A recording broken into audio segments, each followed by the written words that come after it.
Carlos, un professeur d'histoire dans un lycée d'un quartier modeste, a toujours été passionné par l'enseignement et le changement de vie. Cependant, sa routine quotidienne a été bouleversée lorsqu'il a remarqué que l'un de ses élèves les plus silencieux, Pedro, était souvent en retard et semblait malnutri. Curieux et inquiet, Carlos a décidé d'enquêter, et ce qu'il a découvert a changé toute sa vie.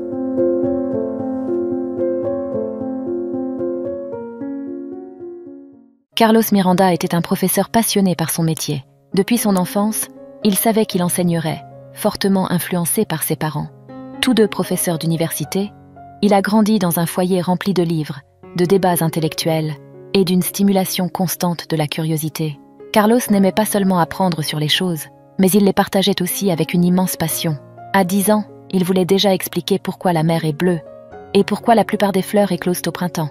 Ce don naturel pour l'enseignement, combiné à sa curiosité et sa capacité à communiquer des idées complexes de manière simple, était plus qu'une caractéristique de personnalité. C'était une vocation. Carlos ne voulait pas seulement enseigner, il en avait besoin. Son parcours pour devenir professeur était plus qu'un choix de carrière. C'était la réalisation d'un destin qu'il ressentait depuis l'enfance. 12 ans après ses premières expériences d'enseignement, à 22 ans et maintenant diplômé en pédagogie, Carlos Miranda était prêt à réaliser son rêve. Dans sa première expérience en tant que professeur dans une école de quartier modeste, il s'est rapidement connecté avec ses élèves, développant un lien spécial avec chacun d'eux grâce à son enthousiasme et sa compréhension. Quelques mois après le début des cours, Carlos a remarqué quelque chose qui l'a profondément intrigué chez Pedro, l'un des élèves les plus réservés et timides de la classe. Lors d'un cours sur l'importance de l'histoire dans la formation de l'identité culturelle, il a observé attentivement Pedro. Le jeune homme était visiblement plus maigre que ses camarades. Ses vêtements semblaient trop grands pour son corps svelte, et il y avait un regard de fatigue persistant dans ses yeux. Ce qui a vraiment attiré l'attention de Carlos, cependant, était la façon dont Pedro prenait soin de ses mains. Bien qu'il essaie de le cacher, il était évident que ses ongles étaient toujours sales et usés, comme s'il était constamment impliqué dans une sorte de travail physique lourd. Ces observations, contrastant fortement avec l'âge et l'environnement scolaire de Pedro, ont déclenché une alerte chez Carlos.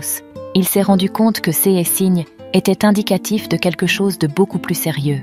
Dans les jours suivants, il a fait un effort conscient pour se rapprocher de Pedro.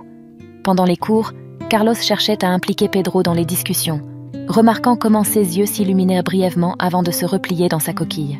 Hors de la classe, il observait Pedro dans les couloirs et dans la cour, toujours seul, toujours observant le monde autour de lui avec une maturité qui transcendait son âge de seulement 14 ans.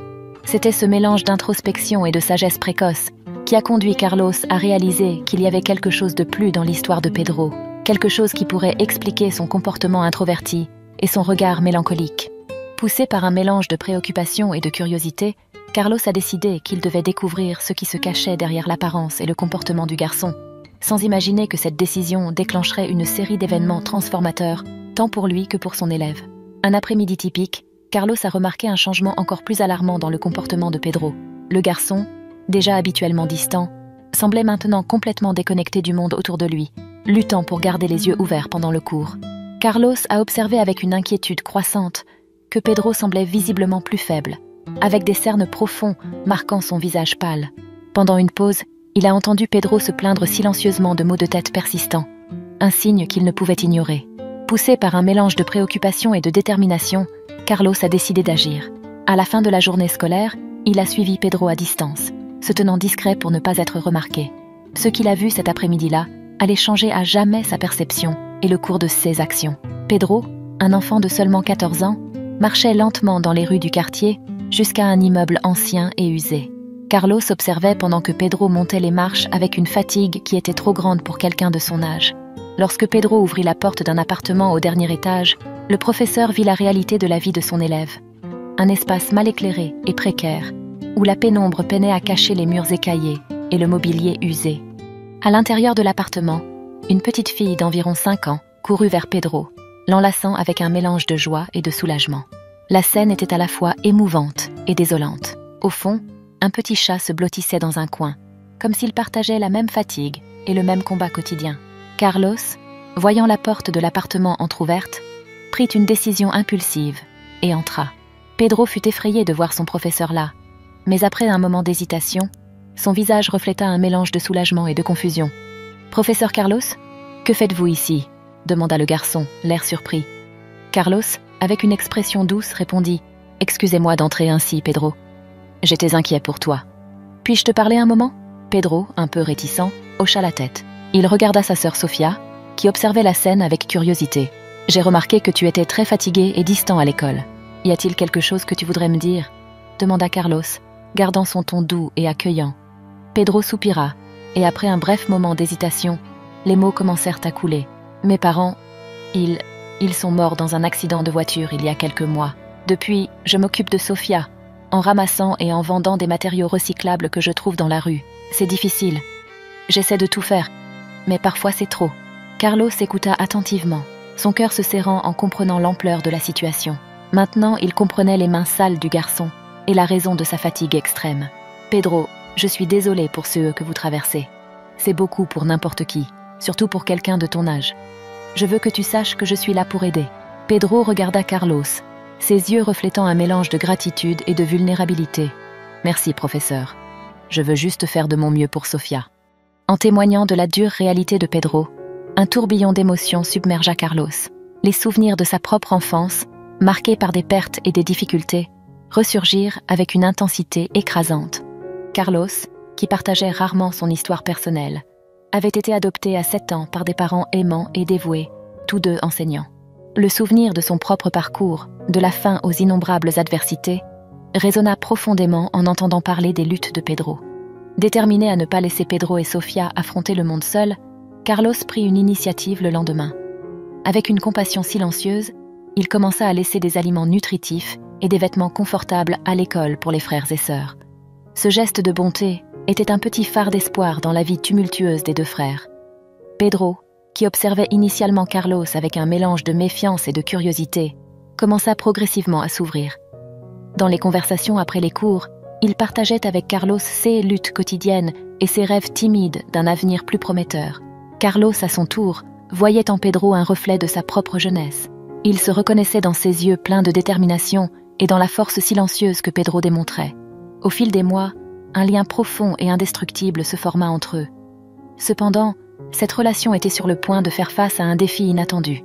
La situation de Pedro et Sofia, vivant seuls dans des conditions précaires, fut découverte par une assistante sociale qui visita l'école pour une évaluation de routine.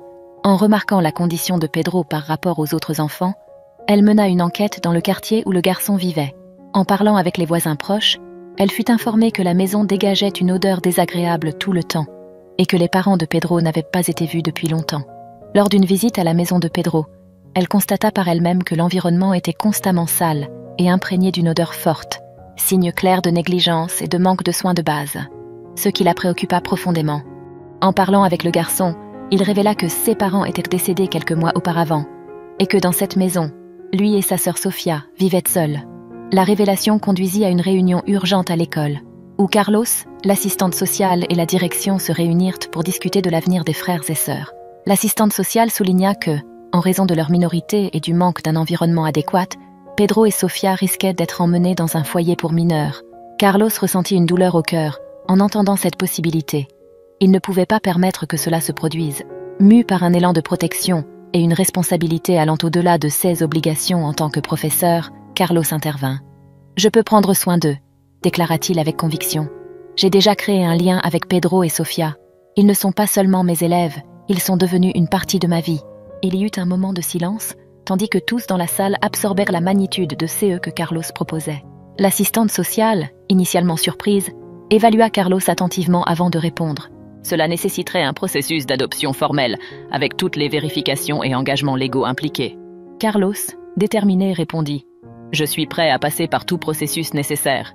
Je ne peux pas les laisser seuls dans cette situation. » Le processus d'adoption fut lancé.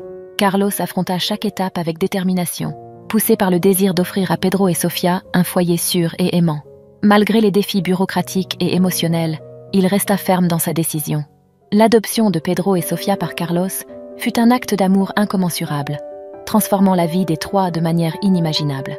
Après la formalisation de l'adoption, Carlos, Pedro et Sofia commencèrent à construire une nouvelle vie ensemble. Au début, il y avait des défis. S'adapter à une nouvelle dynamique familiale, gérer la bureaucratie et les souvenirs douloureux du passé.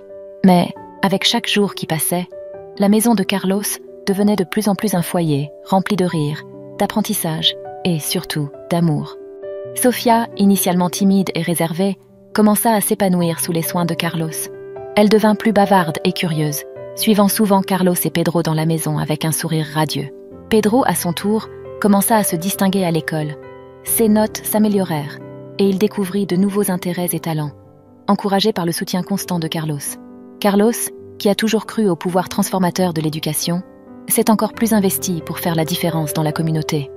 Inspiré par sa propre expérience avec Pedro et Sofia, il initia des programmes à l'école pour soutenir d'autres élèves confrontés à des difficultés similaires.